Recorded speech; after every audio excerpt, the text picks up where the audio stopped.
ആകാശവാണി. നമസ്കാരം. പ്രാദേശിക വാർത്തകൾ വായിക്കുന്നത് അഞ്ജന പുതിയമഠം.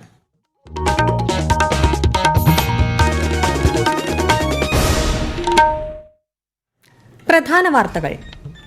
ഹരിതഭാവിയിലേക്ക് ഇന്ത്യ സുപ്രധാന സംഭാവനകൾ നൽകുന്നതായി പ്രധാനമന്ത്രി നരേന്ദ്രമോദി. ലക്ഷദ്വീപിലെ 885 കോടി രൂപയുടെ പദ്ധതികൾക്ക് പ്രധാനമന്ത്രി ഇന്ന് തുടക്കം കുറിക്കും. ലോക പരിസ്ഥിതി ദിനത്തിൽ രാജ്യമെമ്പാടും വിപുലമായ പരിപാടികൾ. സർക്കാരിന്റെ എല്ലാ വികസന പദ്ധതികളിലും പരിസ്ഥിതി സംരക്ഷണത്തിന്റെ പ്രാധാന്യം ഉറപ്പാക്കുമെന്ന് മുഖ്യമന്ത്രി വി.ഡി. സതീശൻ.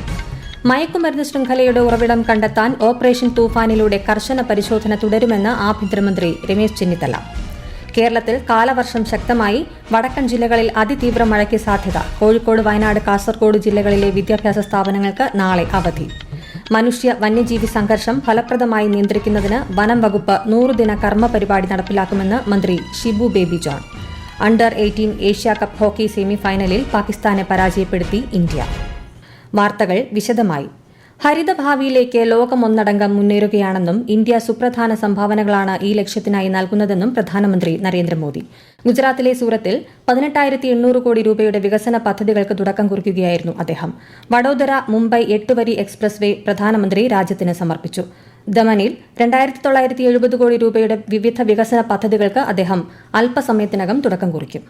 ലക്ഷദ്വീപിന്റെ തുറമുഖ വികസന ചരിത്രത്തിൽ പുതിയ അധ്യായം കുറിച്ച് കടമത്ത്, കൽപ്പേനി ദ്വീപുകളിലെ 4 തുറമുഖ ജെട്ടികളുടെ നിർമ്മാണത്തിന് പ്രധാനമന്ത്രി നരേന്ദ്രമോദി ഇന്ന് തറക്കല്ലിടും. ദമനിൽ നടക്കുന്ന പൊതുപരിപാടിയിലാണ് ലക്ഷദ്വീപിലെ 885 കോടി രൂപയുടെ പദ്ധതികൾക്ക് പ്രധാനമന്ത്രി തുടക്കം കുറിക്കുക.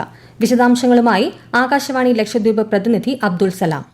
കൽപ്പേനി ദ്വീപിന്റെ കിഴക്ക് ഭാഗത്തെ തുറമുഖ വികസനങ്ങൾക്കായി 273 കോടി രൂപയും പടിഞ്ഞാറ് ഭാഗത്തെ തുറമുഖ വികസനങ്ങൾക്കായി 172 കോടി രൂപയും വകയിരുത്തുമ്പോൾ കടമത്ത് ദ്വീപിന്റെ കിഴക്ക് ഭാഗത്തെ വികസനങ്ങൾക്കായി 295 കോടി രൂപയും പടിഞ്ഞാറ് ഭാഗത്തെ തുറമുഖ വികസനങ്ങൾക്കായി 145 കോടി രൂപയുമാണ് കണക്കാക്കിയിട്ടുള്ളത്. പ്രസ്തുത 4 ബഹുമുഖ ജട്ടികളുടെ വികസനങ്ങൾ വഴി 300 മീറ്റർ വരെ നീളമുള്ള വലിയ യാത്രാ കപ്പലുകൾക്കും ക്രൂയിസ് കപ്പലുകൾക്കും വർഷം മുഴുവൻ സുരക്ഷിതമായി ദ്വീപുകളിലേക്ക് ബർത്ത് ചെയ്യാൻ സാധിക്കും. യാത്രക്കാരുടെയും ചരക്കുകളുടെയും സുരക്ഷിതവും കാര്യക്ഷമവുമായ കൈകാര്യം ചെയ്യൽ, മത്സ്യബന്ധന ഉൽപ്പന്നങ്ങളുടെ ഏകീകൃത സംസ്കരണവും കൈമാറ്റവും, ബോട്ടുകളുടെ അറ്റകുറ്റപ്പണികൾക്കായുള്ള സൗകര്യങ്ങൾ എന്നിവയും പദ്ധതിയുടെ ഭാഗമായി സജ്ജമാവും.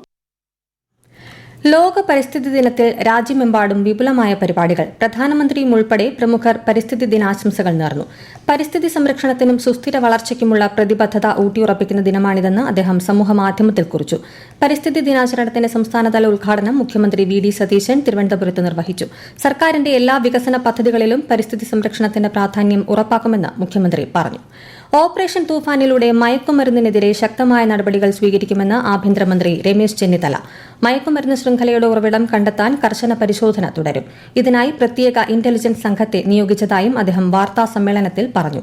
പൊതുജനങ്ങൾക്ക് ഇത് സംബന്ധിച്ച രഹസ്യവിവരങ്ങൾ നൽകാൻ 3 നമ്പറുകളും പുറത്തിറക്കി. രഹസ്യവിവരങ്ങൾ നൽകുന്നവരുടെ സ്വകാര്യത സംരക്ഷിക്കുമെന്നും മന്ത്രി ഉറപ്പു നൽകി.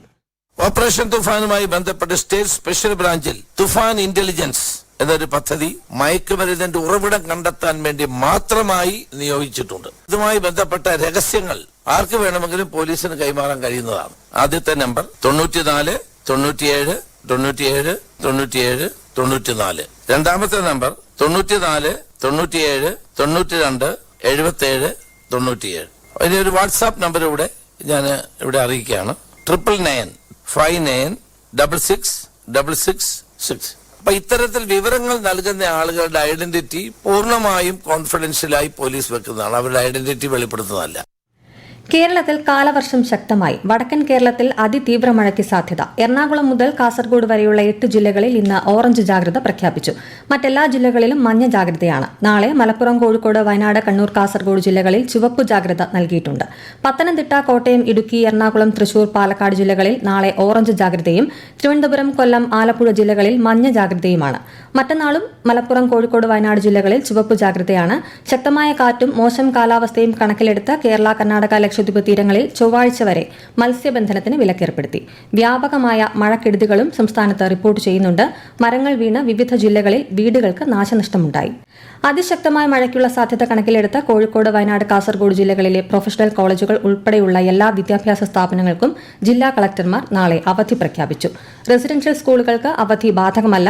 മുൻകൂട്ടി നിശ്ചയിച്ച സർവകലാശാല പൊതുപരീക്ഷകൾക്കും അഭിമുഖങ്ങൾക്കും മാറ്റമുണ്ടായിരിക്കുന്നതല്ല. കനത്ത മഴയെ തുടർന്ന് കാസർഗോഡ് ജില്ലയിലെ കാഞ്ഞങ്ങാട് ഹോസ്ദുർഗ് UBMC സ്കൂളിന് സമീപമുള്ള വലിയ മതിൽ ഇന്ന് ഉച്ചയോടെ ഇടിഞ്ഞു വീണു. അപകട സമയത്ത് പരിസരവാസികൾ പ്രദേശത്ത് ഇല്ലാതിരുന്നതിനാൽ വൻ ദുരന്തം ഒഴിവായി. കോഴിക്കോട് നഗരത്തിൽ ശക്തമായ മഴ, വിവിധയിടങ്ങളിൽ വെള്ളക്കെട്ട് രൂപപ്പെട്ടു. ബീച്ച് റോഡിലാണ് വെള്ളക്കെട്ട് രൂക്ഷം. വീശിയടിച്ച കാറ്റിൽ കടകളുടെ മേൽക്കൂരയ്ക്ക് കേടുപാടുകൾ സംഭവിച്ചു. പലയിടങ്ങളിലും വൈദ്യുതി തടസ്സവും നേരിടുന്നുണ്ട്. ചിന്താവളപ്പ് ജംഗ്ഷന് സമീപം റോഡിലേക്ക് മരം വീണെങ്കിലും ആളപായം ഉണ്ടായില്ല. ഈ വാർത്തകൾ ആകാശവാണിയിൽ നിന്ന്. ആകാശവാണി വാർത്തകളും വാർത്താധിഷ്ഠിത പരിപാടികളും all India radio news Thiruvananthapuram YouTube ചാനലിലും @all India radio news Thiruvananthapuram Facebook പേജിലും AR News_ തിരുവനന്തപുരം ഇൻസ്റ്റഗ്രാം അക്കൌണ്ടിലും @AR News_TVM X ഹാൻഡിലും ലഭ്യമാണ്. വയനാട്ടിൽ റെഡ് അലർട്ട് പ്രഖ്യാപിച്ച സാഹചര്യത്തിൽ മേപ്പാടി ഗ്രാമപഞ്ചായത്തിൽ പ്രത്യേക ജാഗ്രതാ നിർദ്ദേശം. നാളെയും മറ്റന്നാളും ഗ്രാമപഞ്ചായത്ത് പരിധിയിൽ വിനോദസഞ്ചാര കേന്ദ്രങ്ങൾ തുറക്കാൻ പാടില്ല. റിസോർട്ടുകൾ, ഹോം സ്റ്റേ ഉൾപ്പെടെ പ്രവർത്തിപ്പിക്കരുതെന്നും നിർദ്ദേശമുണ്ട്. കണ്ണൂർ ജില്ലയിൽ മഴ ശക്തമായി. ജില്ലയിൽ ഇന്ന് പരക്കെ മഴ അനുഭവപ്പെട്ടു. കൂടുതൽ വിവരങ്ങളുമായി ആകാശവാണി കണ്ണൂർ ജില്ലാ പ്രതിനിധി KO ശശിധരൻ. രാവിലെ 7:30 ജില്ലയിൽ കനത്ത മഴ ആരംഭിച്ചത്. 1 മണിക്കൂറോളം മഴ നീണ്ടുനിന്നു. ജില്ലയിൽ പരക്കെ ഇടവിട്ട് മഴ പെയ്യുന്നുണ്ട്. മലയോരങ്ങളിലും മഴ ശക്തമാണ്. നാളെ ജില്ലയിൽ ചുവപ്പ് ജാഗ്രതയാണ് പ്രഖ്യാപിച്ചിട്ടുള്ളത്. പഴശ്ശി ഡാമിന്റെ ജലവിധാനം ക്രമീകരിക്കുന്നതിനായി ഇന്നലെ ഷട്ടറുകൾ തുറന്നിരുന്നു. ഇന്ന് 4 ഷട്ടറുകൾ തുറന്നിട്ടുണ്ട്. ജൂൺ 9 അർദ്ധരാത്രി മുതൽ ജൂലൈ 31 വരെ ട്രോളിംഗ് നിരോധനം നിലവിൽ വരുന്നതോടെ വിപണിയിലെ മത്സ്യക്ഷാമം പരിഹരിക്കാൻ ഫിഷറീസ് വകുപ്പും മത്സ്യകർഷകരും ഒരുക്കങ്ങൾ ആരംഭിച്ചിട്ടുണ്ട്. മനുഷ്യ വന്യജീവി സംഘർഷം ഫലപ്രദമായി നിയന്ത്രിക്കുന്നതിന് കേരള വനം വകുപ്പ് 100 ദിന കർമ്മ പരിപാടി നടപ്പിലാക്കുമെന്ന് മന്ത്രി ഷിബു ബേബി ജോൺ. സംസ്ഥാനത്ത് നിലവിലുള്ള 2000 കിലോമീറ്റർ സൌരോർജ്ജ വേലികൾ പൂർണ്ണ പ്രവർത്തനക്ഷമമാക്കുന്നതിനോടൊപ്പം 100 കിലോമീറ്റർ പുതിയ സൌരോർജ്ജ വേലികളും 100 ദിവസത്തിനുള്ളിൽ സ്ഥാപിക്കും. വനമേഖലയോട് ചേർന്ന റോഡുകളുടെ ഇരുവശങ്ങളിലുമുള്ള അടിക്കാടുകൾ വെട്ടിത്തെളിച്ച് വന്യമൃഗങ്ങളുടെ സാന്നിധ്യം മുൻകൂട്ടി തിരിച്ചറിയാൻ സൌകര്യമൊരുക്കുമെന്നും മന്ത്രി തിരുവനന്തപുരത്തെ വനം വകുപ്പ് ആസ്ഥാനത്ത് വാർത്താസമ്മേളനത്തിൽ പറഞ്ഞു. എറണാകുളം മലയിടം തുരുത്തിലെ പര്യത്തുകാവ് ഭൂമി തർക്കത്തിൽ ജൂൺ 16-നകം പരിഹാരമുണ്ടാകുമെന്ന് മന്ത്രി റോജി M. ജോൺ. ഇരുവിഭാഗങ്ങളുമായും ചർച്ച ചെയ്ത ശേഷം മാത്രമേ തീരുമാനം എടുക്കൂ എന്നും ജില്ലാ കളക്ടറുടെ ചേംബറിൽ നടന്ന ചർച്ചയ്ക്ക് ശേഷം മന്ത്രി അറിയിച്ചു.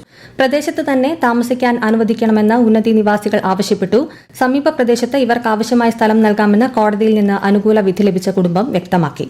സംസ്ഥാനത്ത് പൾസ് പോളിയോ ഇമ്മ്യൂണൈസേഷൻ ഈ മാസം 28-ന് 5 വയസ്സുവരെയുള്ള 19.8 ലക്ഷം കുഞ്ഞുങ്ങൾക്ക് പോളിയോ തുള്ളിമരുന്ന് നൽകും. പരിപാടിയുടെ ക്രമീകരണങ്ങൾ പൂർത്തിയായതായും എല്ലാ കുഞ്ഞുങ്ങൾക്കും തുള്ളിമരുന്ന് നൽകാൻ മാതാപിതാക്കൾ ശ്രദ്ധിക്കണമെന്നും ആരോഗ്യമന്ത്രി K. മുരളീധരൻ അഭ്യർത്ഥിച്ചു. എറണാകുളം ജില്ലയിലെ ചില പ്രദേശങ്ങളിൽ H1N1 സംശയിക്കുന്ന സാഹചര്യത്തിൽ ആരോഗ്യവകുപ്പ് പ്രത്യേക ജാഗ്രതാ നിർദ്ദേശം പുറപ്പെടുവിച്ചു. പനി, ചുമ, തുമ്മൽ, മൂക്കൊലിപ്പ്, തൊണ്ടവേദന തുടങ്ങിയ രോഗലക്ഷണങ്ങൾ ഉള്ളവർ എത്രയും വേഗം ചികിത്സ തേടി വിശ്രമിക്കുകയും മറ്റുള്ളവരുമായി ഇടപഴകാതിരിക്കുകയും വേണമെന്ന് ജില്ലാ മെഡിക്കൽ ഓഫീസർ പുറത്തിറക്കിയ നിർദ്ദേശത്തിൽ പറയുന്നു. ഗർഭിണികൾ, അനുബന്ധ രോഗങ്ങളുള്ളവർ, ഗുരുതര രോഗങ്ങൾക്ക് ചികിത്സയിലുള്ളവർ, 5 വയസ്സിന് താഴെ പ്രായമുള്ള കുട്ടികൾ എന്നിവർ രോഗലക്ഷണങ്ങൾ കണ്ടാൽ ഉടൻ തന്നെ ചികിത്സ തേടേണ്ടതാണ്. ജപ്പാനിൽ നടന്ന അണ്ടർ-18 ഏഷ്യാ കപ്പ് പുരുഷ ഹോക്കി സെമി ഫൈനലിൽ പാകിസ്ഥാനെ പരാജയപ്പെടുത്തി ഇന്ത്യ. 3-നെതിരെ 5 ഗോളുകൾക്കാണ് ഇന്ത്യയുടെ ജയം. ശനിയാഴ്ച നടക്കുന്ന ഫൈനലിൽ ഇന്ത്യ ജപ്പാനെയാണ് നേരിടുക. പ്രധാന വാർത്തകൾ വീണ്ടും. ഹരിതഭാവിയിലേക്ക് ഇന്ത്യ സുപ്രധാന സംഭാവനകൾ നൽകുന്നതായി പ്രധാനമന്ത്രി നരേന്ദ്രമോദി. ലക്ഷദ്വീപിലെ 885 കോടി രൂപയുടെ പദ്ധതികൾക്ക് പ്രധാനമന്ത്രി ഇന്ന് തുടക്കം കുറിക്കും. ലോക പരിസ്ഥിതി ദിനത്തിൽ രാജ്യമെമ്പാടും വിപുലമായ പരിപാടികൾ. സർക്കാരിന്റെ എല്ലാ വികസന പദ്ധതികളിലും പരിസ്ഥിതി സംരക്ഷണത്തിന്റെ പ്രാധാന്യം ഉറപ്പാക്കുമെന്ന് മുഖ്യമന്ത്രി VD സതീശൻ. മയക്കുമരുന്ന് ശൃംഖലയുടെ ഉറവിടം കണ്ടെത്താൻ ഓപ്പറേഷൻ തൂഫാനിലൂടെ കർശന പരിശോധന തുടരുമെന്ന് ആഭ്യന്തരമന്ത്രി രമേശ് ചെന്നിത്തല. കേരളത്തിൽ കാലവർഷം ശക്തമായി.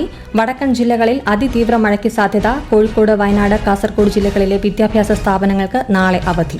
മനുഷ്യ വന്യജീവി സംഘർഷം ഫലപ്രദമായി നിയന്ത്രിക്കുന്നതിന് വനം വകുപ്പ് 100 ദിന കർമ്മ പരിപാടി നടപ്പിലാക്കുമെന്ന് മന്ത്രി ഷിബു ബേബി ജോൺ.